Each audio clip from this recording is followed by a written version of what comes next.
After his crash at Unadilla, where Cochran landed his arm on another rider's rear wheel, he missed Bud's Creek, and he is also going to be missing this week at Ironman on the Husqvarna Motorcycle USA, saying Casey sustained lacerations in his arm in Moto2 crash at Unadilla, which required over a dozen stitches.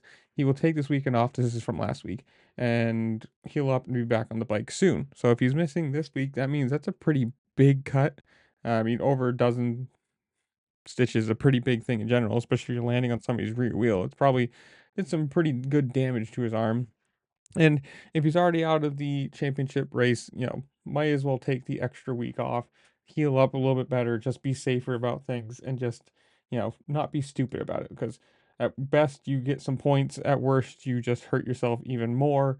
And who knows?